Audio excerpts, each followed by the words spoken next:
किती वेळा सांगितलंय तिथे खाजवायचं नाही, इन्फेक्शन होऊन जाईल.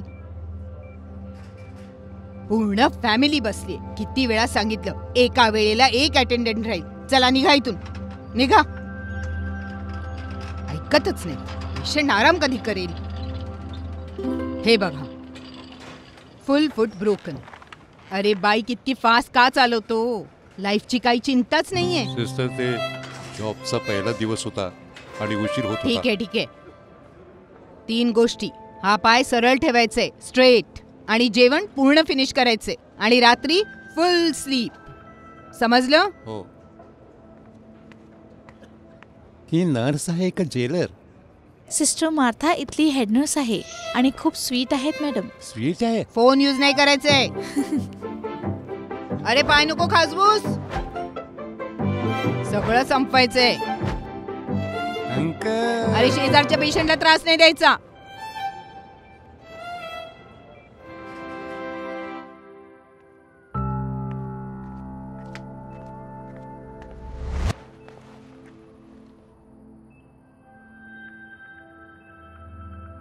मम्मीला फोन करून बोलावून का नाही घे? उद्या बोलावून घे. नाही बोलू शकत. मम्मी दूर राहते एकटी दुसऱ्या शहरात. जर तिला कळले तिचा मुलगा इथे ठीक आहे ठीक आहे, झोप जा. लहानपणी जेव्हा मी आजारी पडायचो ना, तर आई आपल्या हाताने स्पेशल खिचडी बनवून खायला घालायची. आईच्या हातची ती खिचडी औषधाचे काम करून जायची. अच्छा ठीक आहे, आता झोप बरं.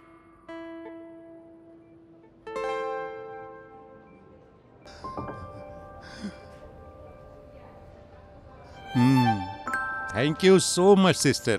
अगदी मम्मी सारखी खिचडी बनवली आहे तुम्ही. थँक्स मला नाही, मार्था मॅमला म्हणा.